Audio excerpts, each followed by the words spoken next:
এখন থেকে বগুড়ার কলোনিতেই পেয়ে যাবেন মাত্র 101 টাকায় মাটন কাচ্চি, পাশাপাশি 120 টাকায় পেয়ে যাচ্ছেন 14 থেকে 15 পিসের বিফ তিহারি। এই কাচ্চি ও তিহারি কিভাবে রান্না হয় এটি দেখতে আমরা সকাল সকাল রওনা দিয়েছিলাম বগুড়ার কলোনিতে। প্রথমে একটি চুলায় রান্না করা হচ্ছে সকালের জন্য গরম গরম খিচুড়ি। খিচুড়ির পাশাপাশি তৈরি করা হচ্ছে চিকেন রোস্ট, যেটি আপনারা সাদা পোলাওর সাথে খেতে পারবেন। চিকেন রোস্ট রান্না শেষ করে এইবারে তৈরি করা হচ্ছে গরুর মাংসের ভুনা, আর এই মাংস দিয়ে তৈরি করা হচ্ছে বিফ তিহারি, যেখানে চাল ব্যবহার করা হয়েছে চিনি গুঁড়া পোলার চাল। মোটামুটি 1 ঘন্টার মধ্যেই কিন্তু গরুর মাংসের তিহারিটা তৈরি হয়ে গেল।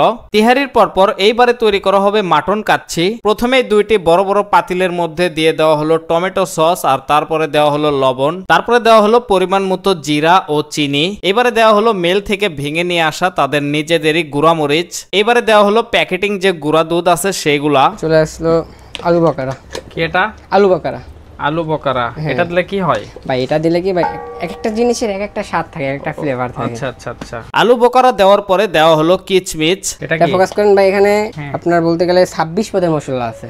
26 রকমের মশলা আছে এখানে, এটা আমরা নিজেরাই ভাঙাই আর কি। অর্থাৎ গোলমরিচ লং এগুলা, হ্যাঁ এলাইচ লং, গোলমরিচ, জয়ফল থেকে স্টার, তারপরে গোলাপের পাপড়ি, বিভিন্ন অনেক মশলা দেওয়া শেষ করে দিয়ে দেওয়া হলো পেঁয়াজের ব্রেস্তা, যেটাকে বলা হয় পেঁয়াজ ভাজি আর কি।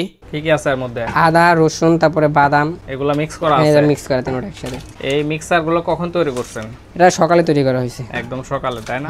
আদা রসুন ও বাদামের বাটা দেওয়ার পরে দিয়ে দেওয়া হলো ফ্রেশ সয়াবিন তেল। তারপরে সবগুলোকে ভালোভাবে মিক্সিং করে একটা গ্রেভি তৈরি করা হলো। গ্রেভি গুলো রেডি করার পরে দিয়ে দেওয়া হলো খাসির মাংস ও বড় বড় সাইজে কাটা আলু। আমরা তো হোটেল কিংবা রেস্টুরেন্টে গিয়ে শুধুমাত্র খাই, বাট এই জিনিসগুলো তৈরি করতে যে আসলে কতটা পরিশ্রম করতে হয় সেটা আমরা জানি না। এবারে শুরু হবে কাচ্চি রান্না করার দ্বিতীয় ধাপ। বড় একটি ডেস্কের গরম পানির মধ্যে দিয়ে দেওয়া হলো লবণ, এছাড়া কাঁচা মরিচ ও বিভিন্ন ধরনের কিছু মশলা। আর কাচ্চি রান্না করার জন্য সব থেকে প্রধান উপাদান হলো শাহি জিরা, যেটা অবশ্যই লাগবে। ডেস্কে পানি যখন ফুল গরম হয়ে গেল, তার মধ্যে ধুয়ে নিয়ে আসা যে বাসমতি চাল আছে সেইগুলোকে ঢেলে দেওয়া হলো। বাসমতি চালগুলো যখন আধা সিদ্ধ হয়ে গেল গরম পানি থেকে, সেগুলোকে নামানো হলো। তারপরে সেই চালগুলোকে দিয়ে দেওয়া হলো মাটনের সেই গ্রেভির মধ্যে। পাতিলের মধ্যে চালগুলো নামানোর পরে সুন্দর করে লেবেল করা হলো।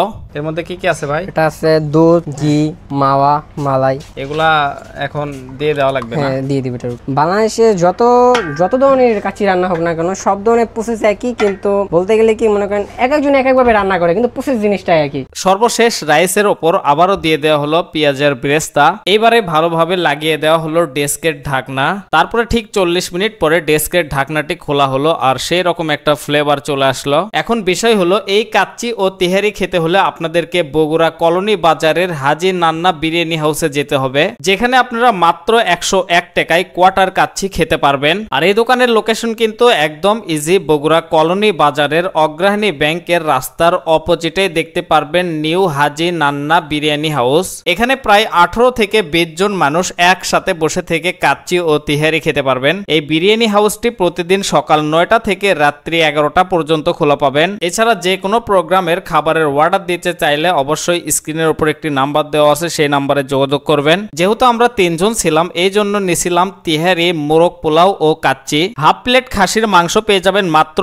190 টাকায়, যেখানে 2 পিস মাংস থাকবে। আর কোয়ার্টার কাচ্চি পেয়ে যাবেন মাত্র 101 টাকায়, যেখানে থাকবে একটি মাংস আর একটি আলু। আর 14 থেকে 15 পিস গরুর মাংসের তিহারি পেয়ে যাবেন মাত্র 120 টাকায়। তো এই ছিল আজকের ভিডিও। সবাই ভালো থাকবেন, সুস্থ থাকবেন। দেখা হবে পরবর্তী নতুন কোনো ভিডিওতে। আল্লাহ হাফেজ।